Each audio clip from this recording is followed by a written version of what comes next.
महायोगी उपाध्याय श्री गुप्ती सागर जी गुरुदेव के प्रवचन और लेटेस्ट धार्मिक भजन व कार्यक्रम निशुल्क देखने व सुनने के लिए हमारे YouTube चैनल गुप्ती धाम को आज ही सब्सक्राइब करें और सबसे पहले देखने के लिए बेल आइकन पर क्लिक जरूर करें। ओम नमः सिद्धेभ्यः। ओम नमः सिद्धेभ्यः। ओम नमः सिद्धेभ्यः। जियाजिनो जगति नावि नरेंद्र सूनुः। श्रेयो नृपश्च कुरु गोत्र ग्रह प्रदीपः। याभ्यां बभूतुरः व्रतदान तीर्थे। सारक्रमे परम धर्म रथस्य चक्रे। जय बोलिए प्रथम जिनेन्द्र श्री आदिनाथ भगवान की। संत श्रोमणी आचार्य गुरुवर श्री विद्यासागर मुनिराज की।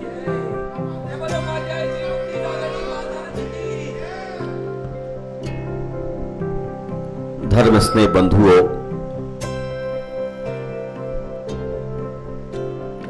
दान देने से गौरव प्राप्त होता है,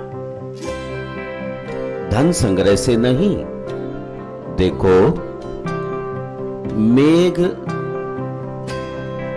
ऊंचे रहते हैं और समुद्र नीचे रहता है। सचमुच ही अमित गति महाराज जी कहते हैं, गेही दाने न चारुणा। ग्रस्त की शोभा दान के द्वारा ही होती। अब कहते हैं कि आदमी कितना सुंदर है ये। इसके घर जब कभी जाओ तो खाली हाथ नहीं भेजता, भोजन भी कराता है। तो साथ ही साथ इसके हाथ में ये भावना रहती है, आत्मा में भावना रहती है।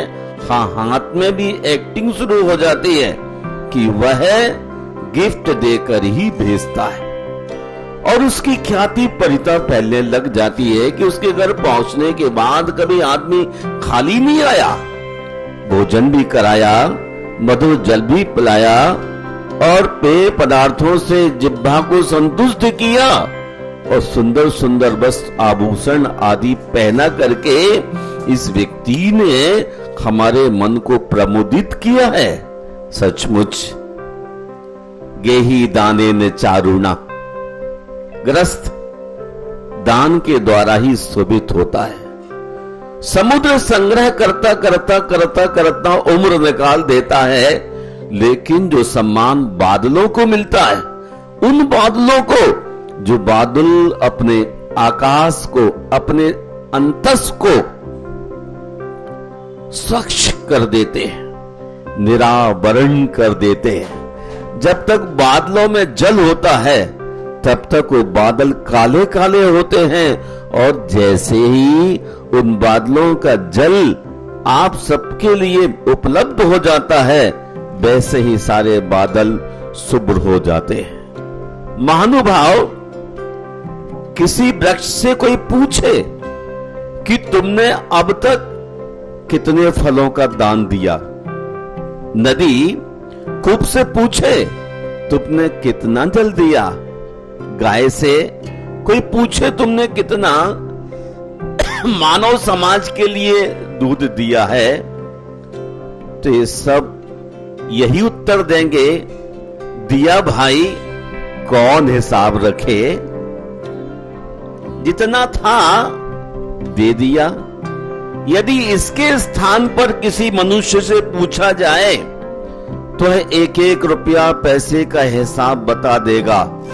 हिसाब के प्रति यही सजगता ही दान के महत्व को कम कर देती है। दान न हिसाब की वस्तु है, न विज्ञापन की, इसलिए दान के विषय में आचार्यों तीर्थंकरों ने कहा है, गुप्त दान महापुण्यम। जब कभी देने का मन करे तो गुप्त दान महापुण्यम। मां अपने बच्चे को जब दूध पिलाती है तो बच्चे को अंदर लेके आंचल ढक लेती है। आंचल ढक लेती है। आपको दान गुप्त रूप से ही देना चाहिए। जो गुप्त रूप से दिया जाता है वह फलवान विशेष होता है। मैंने सुना है, यदि कोई चिड़िया नदी से एक चौंच भर के जल ले जाए तो नदी में कभी कम नहीं होता है। महानुभाव कबीर यहां तक कहते हैं कि यदि किसी व्यक्ति को आप दे देते हैं तो आपकी तिजोरी खाली नहीं होती है, वरन और बढ़ती चली जाती है। हमें अपने जीवन के उस उन्नत क्षेत्र को पाने के लिए जिंदगी में हमेशा देते रहने की आदत डालना चाहिए। जिन परिवारों में दूसरे व्यक्ति को सम्मान देने की बात बनती है, वहां मैं विचार करता हूं और विचारों में बात उभर करके आती है कि दान के 7 क्षेत्र हैं। जिन बिंब जिनागारम जिन यात्रा महोत्सवम जिन तीर्थ जिनागमम जिन आयतनानि सप्तधा। 7 दान के स्थान माने गए हैं, जिनमें सबसे महत्वपूर्ण पहला दान माना है जिन बिंब। भगवान की स्थापना कराना, और भगवान की स्थापना कराने के लिए तो मंदिर बनाना ही पड़ेगा। मुख्य रूप से मूर्ति का दान है, और उस मूर्ति को स्थान देने के लिए जिनालय मंदिर का निर्माण भी किया जाता है। मैं आपसे यह बताना चाहता हूं, महाकवि रत्नाकर भरतेश वैभव में लिखते हैं कि भरत चक्रवर्ती के प्रथम पुत्र, उन्होंने कैलाश पर्वत पर 72 स्वर्णमयी जिनालयों का निर्माण कराया, और उनकी शिखर स्वर्णमयी थी, और वो 500 धनुष ऊंची प्रतिमाएं विराजमान की गई। महानुभाव जरा सोचिए, इतने विशाल जिन बिंब और विशाल विशाल जिनालय कितने मन के लिए आनंद देने वाले रहे होंगे, कितने आंखों को सुख मिला होगा। महानुभाव, जो व्यक्ति 72 जिन बिंब और जिनालय स्थापित करके अपनी विशुद्धि को दर्शाता है, ऐसे व्यक्ति को ही कहते हैं कि दीक्षा लेते ही उनके लिए मोक्ष की प्राप्ति हो गई, निर्माण हो गया।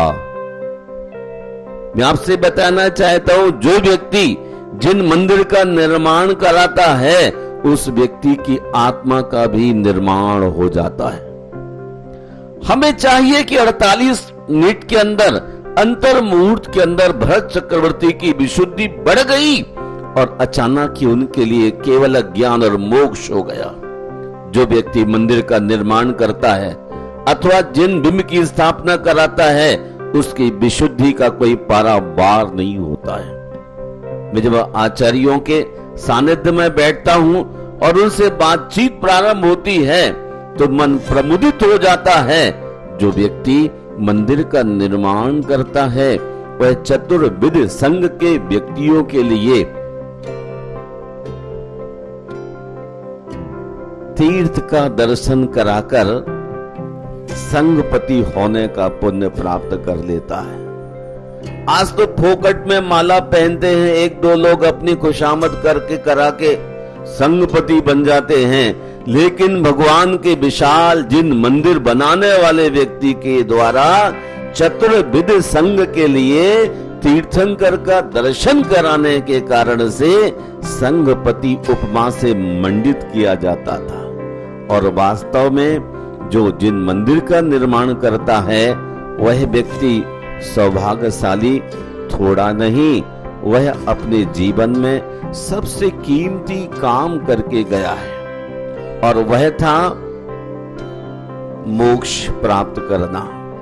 भरत चक्रवर्ती ने जिन बिंबों की स्थापना करके, जिन मंदिर की स्थापना करके अपने लक्ष्य को प्राप्त कर लिया, आज आप 24 घंटे काम भोग बंद की कथाओं में जीवन को सजाने में लगे हुए हैं। लेकिन जीवन कोई हो तो उसको सजाया जाए।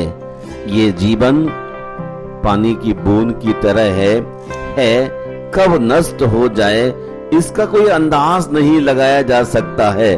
आप चूने मिट्टी के मकान बनाने में उम्र गंवा देते हैं, लेकिन जब जिन मंदिर का निर्माण होता है उसमें आप अपनी हैसियत को न आंकते हुए अपने नैरो माइंड की सूचना देते रहते हैं और कहते मेरे पास क्या है, मैं कुछ भी जिंदगी में कर नहीं सकता हूं।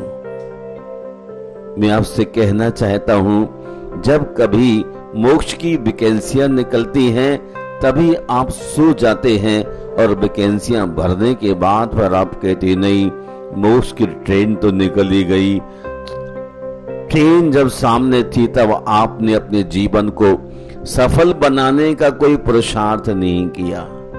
श्रावक के जीवन के जो महत्वपूर्ण क्षेत्र हैं, दानम पूजा शील मुपवासो चेदी चौभ्यो सावैतम्बो, श्रावक का जो कर्तव्य था, धर्म था, उस धर्म को ना निभा करके लोक धर्म में जो लगा रहता है वह लौकिक हो जाता है, और जो लोक धर्म से हटकर पारलौकिक तीर्थंकरों की सेवा उपासना में लग जाता है वह व्यक्ति अलौकिक और दिव्य पुरुष हो जाता है। मैं जब गोमटेश बाहुबली की प्रतिमा को देखता हूँ तो मन में समझ आता है कि इतनी विशाल जिन बिंब की स्थापना गोमटेश बाहुबली की चामुंड राय ने करा करके कितना विशाल एक आदर्श स्थापित किया है। महानुभाव इतना ही नहीं, जब मैं दशम हरिशेन चक्रवर्ती को देखता हूँ और उसकी माँ की इच्छा थी कि प्रिय पुत्र तुम विशाल भव्य जिन मंदिर का निर्माण कराओ और पूरी धरती को भर दो, तो हरिशेन चक्रवर्ती ने माँ की इच्छा को पूर्ण करने के लिए धरती पर अनेक प्रकार के सुंदर शिल्प युक्त मंदिरों का निर्माण कराया। अनेक मंदिरों का निर्माण कराया और मंदिरों का निर्माण करा करके उसने अपने पुण्य का संग्रह किया। हम जब कभी कोई मंदिर निर्माण की बात होती है, हमें किसी भी स्थिति में पीछे रहने का भाव नहीं रखना चाहिए। एक जमाना वह था कि बिल्कुल अंगुष्ठ एक अंगुल का मंदिर बनाने के लिए भी आचार्यों ने प्रेरित किया था। जो मंदिर और जिन बिंब की स्थापना करता है वो तीर्थंकर प्रकृति के पुण्य को उपलब्ध हो जाता है। इसलिए जैन धर्म में मूर्ति के विषय में विशेष रूप से कहा जाता है कि जिंदगी में कुछ न कर पाओ तो कम से कम एक प्रतिमा और चाहे छोटा ही मंदिर क्यों ना हो, उनकी स्थापना करके अपने जीवन को सार्थक कर लेना, क्योंकि मनुष्य की भूख कभी खत्म नहीं होती है। वह परिवार में 2 सदस्य हों, 3 सदस्य हों, लेकिन 6 मंजिले भवन की आस्था रखता है, विश्वास रखता है कि जब तक विशाल मेरा भवन ना बन जाए तब तक चैन नहीं लूंगा, और भागते भागते भागते प्राण खो जाए उसे इस बात की खबर नहीं रहती है, लेकिन होश रहते हमें समझ जाना चाहिए जिन बिंब की स्थापना, जिनालय की स्थापना करा के अपने जीवन को सार्थक जरूर करना है। जिनेंद्र भगवान के बिंब के दर्शन करने से सम्यक दर्शन का लाभ होता है। जिनेंद्र भगवान के दर्शन करने से आचार्य वीरसेन स्वामी जो भगवत तुल्य हैं बतलाते हैं वो कि जिन बिंब के दर्शन करने से निधत्ती और निकाचित कर्मों का क्षय होता है। ये निधत्ती और निकाचित क्या है? यह वह है जो अपने किए हुए कर्मों का संक्रमण, उदीर्णा आदि आदि नहीं करा सकते हैं। उन कर्मों का फल आपको भोग करके ही जाना पड़ेगा। उदाहरण के तौर पर आप जान लीजिए, जैसे किसी व्यक्ति ने क्राइम किया हो, मर्डर केस, और मर्डर केस होने के बाद उसके लिए जेल जाना पड़ता है बरसों बरसों के लिए। किंतु यदि वह अपनी फाइल राष्ट्रपति तक पहुंचा देता है और उनकी अनुकंपा हो जाए तो उसके लिए माफीनामा हो सकता है। हमारे तीर्थंकर ऐसे ही और भी विशाल हैं। जो तीर्थंकरों का दर्शन करता है, जिन बिंब का दर्शन करता है, उसके प्राचीन तमाम कर्म दूर हो जाते हैं, झड़ जाते हैं, नष्ट हो जाते हैं। इसलिए प्रत्येक दिन सुबह होने के साथ ही हमारा तीर्थंकरों के साथ सीधा संबंध होना चाहिए। संसार की अन्य क्रियाएं उसके बाद प्रारंभ होना चाहिए। जिस व्यक्ति के मन में अरिहंतों के प्रति, संतों के प्रति और उनकी वाणी के प्रति विश्वास है, वो व्यक्ति प्रभात में उठकर ही अपने कर्तव्य के लिए अभिमुख हो जाते हैं। लेकिन जो व्यक्ति संसार में रुचि रखने वाले हैं, भोगों में आनंद मानने वाले हैं, उनके लिए उठना थोड़ा भारी पड़ता है।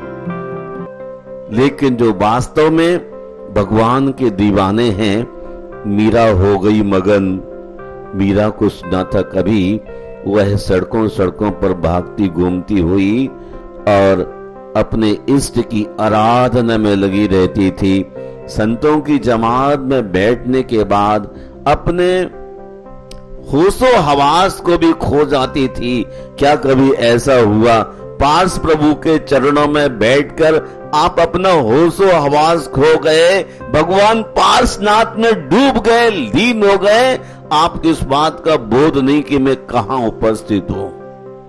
जब वास्तव में हम अपने प्रभु में डूब जाते हैं, लीन हो जाते हैं, तो हम अपना बोध खो देते हैं। एक सेठ धन्य कुमार हुआ, धनंजय हुआ, और धनंजय भगवान के मंदिर में पूजन कर रहा था। घर में उसके इकलौते पुत्र के लिए सर्प ने आके दंश किया, विष चढ़ गया, बच्चा मूर्छित हो गया, जाने की स्थिति आ गई। सेठानी को पीड़ा हुई, एक ही बच्चा है, मर गया तो जीवन हमारा कष्टमय हो जाएगा। उसने अपने नौकर को सेठ के पास मंदिर भेजा और कहा कि बेटे को सर्प ने दंश कर दिया, बचने की स्थिति नहीं। लेकिन सेठ भगवान की भक्ति में डूबा हुआ था, उसका ध्यान उस नौकर पर नहीं गया। वह वापस चला गया घर और सेठानी से कहा कि वो भगवान की भक्ति में थे, उन्होंने कोई एक्शन नहीं लिया।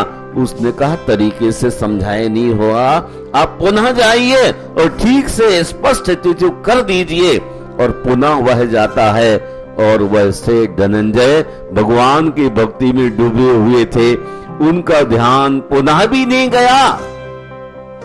वह नौकर वापस चला जाता है, सेठानी को जवाब देता है। सेठानी का क्रोध उभर के आ जाता है और वह बच्चे को उठा करके साथ ले आती है और सेठ के पैरों में डाल देती है। तब भी सेठ के लिए होश नहीं आया। सेठ अपने इष्ट के तीर्थंकर की भक्ति में डूबे थे और डूबते डूबते उनकी भक्ति का यह असर हुआ कि वो बच्चा विष का निर्विष हो गया। महानुभाव तीर्थंकरों की भक्ति, उनकी उपासना, उनकी आराधना, उनकी अर्चना, उनकी पूजा यदि वास्तव में भीतर से की जाती है तो लौकिक किसी प्रकार की कोई समस्या हमारे जीवन को प्रभावित नहीं कर सकती है। जब तक औपचारिक जिंदगी जीते हैं तभी तक कठिनाइयां हैं, और जब भीतर की जिंदगी जीने लग जाते हैं तो किसी प्रकार की कोई कठिनाई नहीं रह जाती है। मैं चाहता हूं कि आप पार्श प्रभु के चरणों में वास्तविक भक्ति करने की आदत डालें।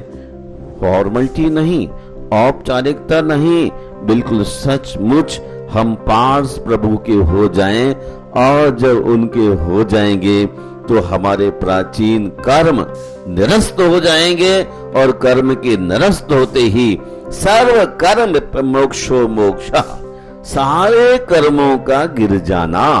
पूज्यपाद स्वामी कहते हैं द्रव्य कर्म, नौ कर्म और भाव कर्मों का पूरी तरह से दूर हो जाने का नाम ही मोक्ष है।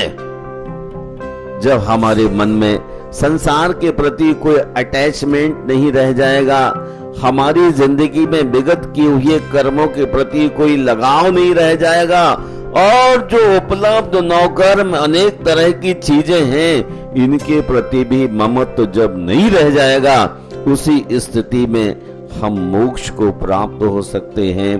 देखिए भरत चक्रवर्ती जो 6 खंड का अधिपति था, उसकी 96,000 स्त्रियां थी, रानियां थी, और एक से एक बढ़कर के थी, लेकिन जैसे उसको वैराग हुआ वो 96,000 रानियां अनुपस्थित हो गई। आज आदमी से एक स्त्री का मोह नहीं छूटता है, एक स्त्री का मोह नहीं छूटता है, और स्त्री को पुरुष का मोह नहीं छूटता है, लेकिन चक्रवर्ती को 96,000 स्त्रियों का मोह छूट गया, और अंतर मुहूर्त के अंदर उन्होंने दीक्षा लेकर केवल ज्ञान मोक्ष को उपलब्ध कर लिया। बहुत बड़ा पुरुषार्थ है। क्या आपके लिए इस पुरुषार्थ की सराहना करने की भावना जागृत होती है? ऐसा आदमी धरती पर कभी कभार ही पैदा होता है जो अंतर मुहूर्त में केवल ज्ञान और मोक्ष को पा लेता। अनेक लोगों को देखिए, प्रथम जिनेंद्र आदिनाथ भगवान को भी देखा तो बरसों वर्ष लग गए, और उनके प्रथम पुत्र के लिए 48 मिनट के अंदर सब काम करके लक्ष्य को उपलब्ध कर लिया। इसका मतलब था उनकी पिछली बड़ी भारी तैयारी थी। आपकी कोई भी तैयारी नहीं है। घर में आपके यहाँ शादियां होने वाली हो तो आप कितनी तैयारी बरसों से करके रखते हैं, और जब राणा प्रताप में भगवान पार्श्वनाथ संकट हरण का मंदिर बनने वाला हो तो आपने कोई तैयारी की विचारों के अंदर? क्या अभी आपने सोचा है क्या मैं अपना कुछ पुराना रखा हुआ सामान इस्तेमाल कर लूंगा? कहां जाएगा वो? दान कर लो या तो इस्तेमाल कर लो, वरना चोर लेके चले जाएंगे। तीन ही गति है। द्रव्य का उपयोग करने वाला आदमी ही आदमी है। आपके पास बहुत सारी चीजें रखी हुई किंतु इस्तेमाल नहीं करते तो वह आपकी अपनी नहीं है। जो उपयोग करना जानता है उसी व्यक्ति की मानी जाती है। एक जमाना था कि जब मंदिर का निर्माण होता था तो महिला पुरुष अपनी शक्ति को ना छुपाते हुए यह सोचते थे सब कुछ भगवान के निर्माण में लगा देता हूं, मेरा तो अगला भाव सुधर जाएगा। लेकिन आज के लोग ये सोचते हैं मेरा भाव तभी सुधरेगा जब मेरा घर बन जाएगा। यदि मेरा घर नहीं बना तो बुढ़ापा बिगड़ जाएगा। आपका बुढ़ापा अगर सुधरेगा तो इन्हीं तीर्थंकरों के चरणों में सुधरेगा। घर में यदि बुढ़ापा सुधरता तो आप आईसीयू में क्यों जाते?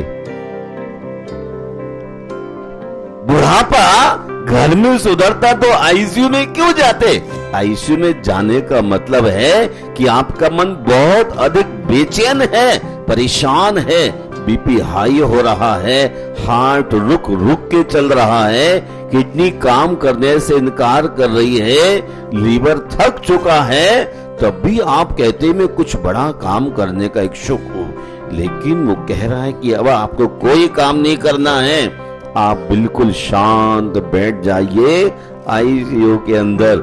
हम अपने तीर्थंकरों के चरणों में चले जाते हैं तो आईसीयू कुछ भी चीज नहीं होती है।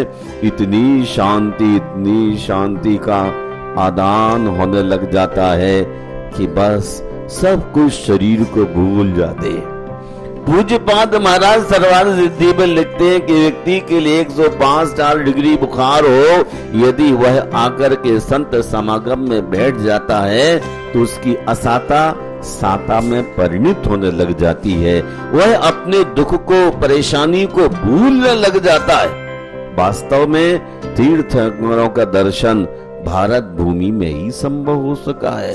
किसी मलेच्छ खंड में आप गए, अमेरिका में क्यों नहीं जन्मे, बोस्टन में क्यों नहीं उत्पन्न हुए, रसिया क्यों नहीं गए? अरे वो मलेच्छ खंड है, वहां नास्तिक लोगों का प्रवास होता है।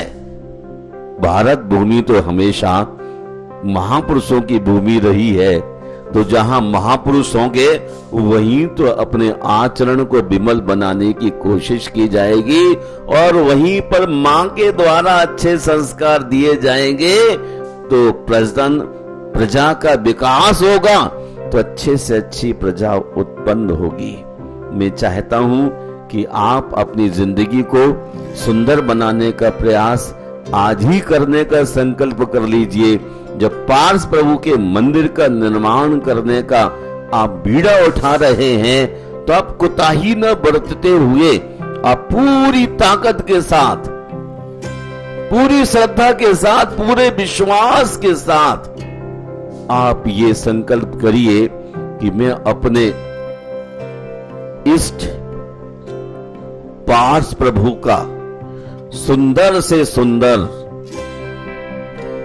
जिनालय निर्मित कर अपने जीवन को सफल करूंगा और उनके जिनालय का निर्माण होने के बाद ही आपके आलय का निर्माण होगा। आपका आलय मैंने बतलाया था क्या है, क्या है? जहां आप मरते हैं उसे क्या बोलते हैं? जहां मरते हैं उसे कहते हैं मुकेश जी मरघट, और जहां जलाते हैं उसे बोलते हैं शमशान।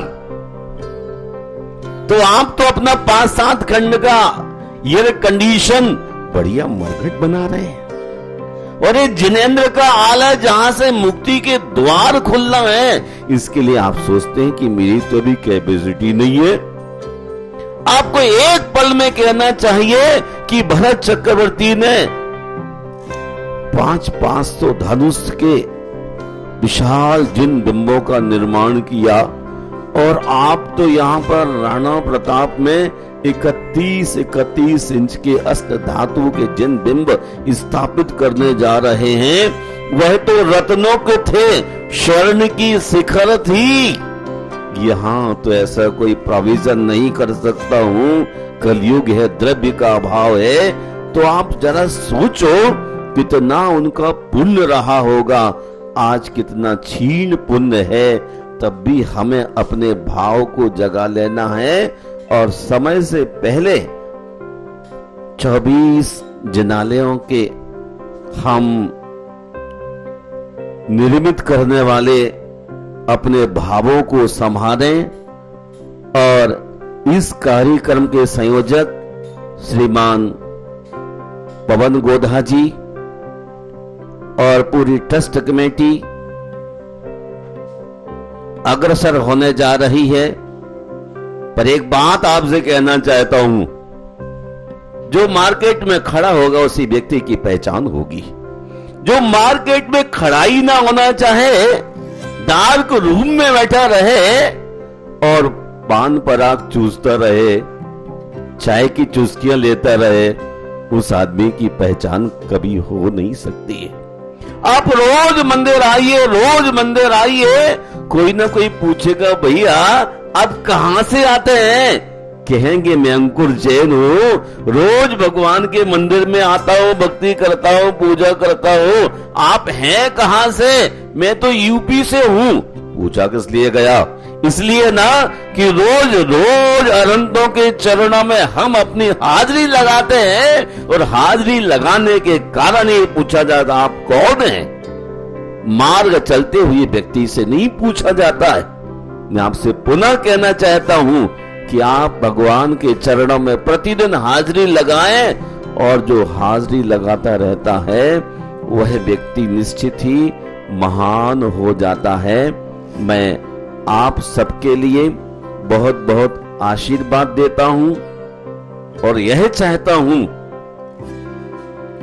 कि आपने कण कण करके जो जोड़ रखा है, क्या कण कण करके जो जोड़ रखा है उसका उपयोग करने के लिए अपने भावों को जागृत करना है। एक बहन कहती, मैं शक्ति नगर फ्लैट में रहती हूं, अब तो राणा प्रताप में कोठी लेने का मन कर रहा है। अरे कोठी आपकी तभी बनेगी जब एक भगवान की मूर्ति को स्थापित कर लेंगे आप। भगवान की मूर्ति स्थापित करने के बाद आदमी के लिए निश्चित ही साथी से पूर्ण जब भगवान का मंदिर का निर्माण होगा तो उसके घर का निर्माण क्यों नहीं होगा, निश्चय ही घर का निर्माण होता है। मैं आपसे बहुत ज्यादा कुछ नहीं कहना चाहता हूं, इतना अवश्य कहना चाहता हूं, जिस व्यक्ति ने भगवान के मंदिर का निर्माण किया है, जिन बिंब की स्थापना की है, उसने अपने जीवन को सफल कर लिया है। हमें अपने जीवन को सफल करना है। जो व्यक्ति भगवान के चरणों में नमस्कार करता है, उस व्यक्ति के लिए जीवन में क्या नहीं मिलता है। जो व्यक्ति भगवान के चरणों में नमस्कार करता है, उस व्यक्ति के लिए ऐसी जगह जन्म लेने का अवसर मिलता है जहां धर्म कर्म युक्त संस्कार होते हैं, जहां अपार वैभव होता है, जहां किसी व्यक्ति की छोटी आयु नहीं होती है, जहां सुंदर से सुंदर लोग जन्म लेते हैं, उसी परिवार में आप आकर के जन्म ले सकते हैं। बशर्ते भगवान को प्रणाम करने की आपकी आस्था भीतर से होना चाहिए। ऐसा समंत्रभद्र स्वामी कहते हैं, जो व्यक्ति भगवान को प्रणाम करता है उच्च गोत्र का बंद करता है। ऐसा उच्च गोत्र व्यक्ति ही अपनी आगामी जिंदगी का बहुत अच्छी तरह से भोग कर सकता है। हम दान की परंपरा के माध्यम से ही मोक्ष को आज तक उपलब्ध हुए हैं। आज भी यदि हमें दान की परंपरा को कायम रखना है तो आपको ही रखना है। हमें अपनी शांति शाश्वत प्राप्त करना है तो भी हमें अपनी दानशीलता के लिए नहीं छोड़ना चाहिए। मनुष्य निरंतर कृपण होता चला जाता है और कृपण व्यक्ति संसार में ही भटकता रहता है। मैंने कल आपसे एक बात शेयर की थी और आपसे कहा था, जो योग पात्र के लिए दान देता है उसके लिए ऐश्वर्य की प्राप्ति होती है। जो व्यक्ति अपनी शक्ति न छुपाते हुए तपस्या करता है वह स्वर्ग चला जाता है, और जो व्यक्ति निरंतर ज्ञान योग में डूबा रहता है वह मोक्ष को प्राप्त करता है। किंतु जो व्यक्ति हिंसा झूठ चोरी कुशील और परिग्रह में लगा रहता है वह व्यक्ति दुखदायी गति को प्राप्त होता है। हिंसा झूठ चोरी कुशील परिग्रह में जो निरंतर लगा रहता है वो दुखदायी गति को प्राप्त होता है। दुख कहां पर होता है? नरकों में जाकर के जितना दुख होता है उसका कोई बखान नहीं किया जा सकता है। इसी दुख से बचने के लिए हम अच्छी कोशिश, अच्छा पुरुषार्थ, अच्छी भावना रख करके चलें। मैं आप सबका मंगल चाहता हूं और भाई पवन जी के लिए मैंने ये जुम्बा दिया है। एक अच्छी सी टीम यहां और तैयार करें जो भगवान पार्श्वनाथ संकट हरण मंदिर बनाने के लिए जी जान से अपने को जुझारू बनाने के लिए तैयार हैं। केवल चेहरा देखने वाले व्यक्तियों की आवश्यकता नहीं हुआ करती। दर्शनार्थी अलग चीज होते हैं, लेकिन भगवान का दीवाना अलग होता है। जो भगवान का दीवाना होता है वो दिलेर होता है। उसके पास कुछ ना कुछ हो तो भगवान जैसी संपत्ति उस व्यक्ति को मिल जाती है, और ऐसा इंसान ही महान काम करने के लिए कामयाबी लाता है। आप सब निश्चित ही सौभाग्यशाली हैं जो धर्म सभा में बैठ करके धर्म की बात सुनते हैं और ऐसे महान जिनालयों के लिए अपनी औकात को प्रकट करते हुए अग्रसर हो रहे हैं। मैं ब्राह्म लेता हूँ और चाहता हूँ आने वाला कल आपका मंगलमय बने, आपका जीवन पार्श प्रभुमय हो जाए। इन्हीं शब्दों के साथ जय बोलिए पार्श्वनाथ भगवान की